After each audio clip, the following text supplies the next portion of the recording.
Bonjour à tous, nous allons parler aujourd'hui de la vente du Hametz. Alors on sait tous que quand Pessah arrive, on n'a pas le droit de consommer du Hametz.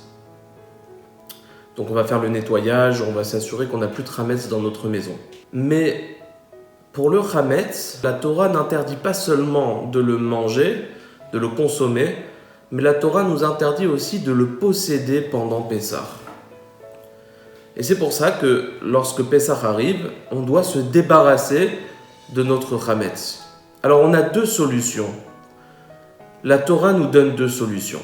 Ou bien on s'en débarrasse vraiment, on l'extermine, on le détruit. Ça va être la cérémonie de Biur Hametz que l'on va faire la veille de Pessah. Ou bien on l'annule, ça veut dire on l'abandonne. Il n'est plus à nous.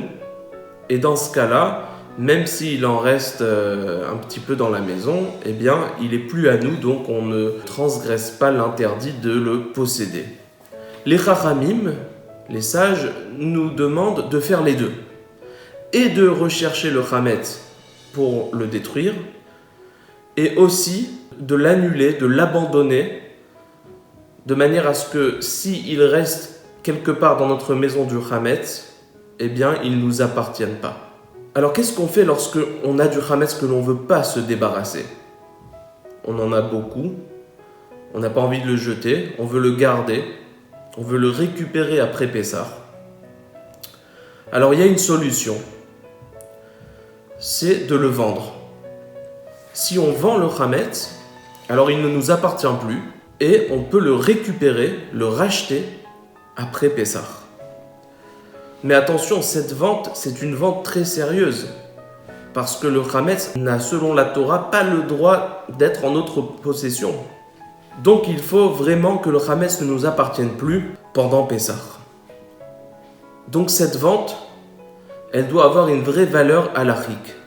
Et c'est pour ça qu'il ne faut pas faire cette vente soi-même. C'est un Rav qui doit faire cette vente.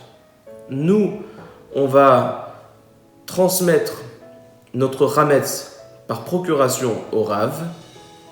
Et le Rav, c'est lui qui va procéder à cette vente avec un non-juif avant Pessah et rachètera notre Hametz après Pessah pour qu'on puisse l'utiliser. Il faut savoir qu'il y a beaucoup de détails halachiques pour que cette vente soit considérée comme une vraie vente.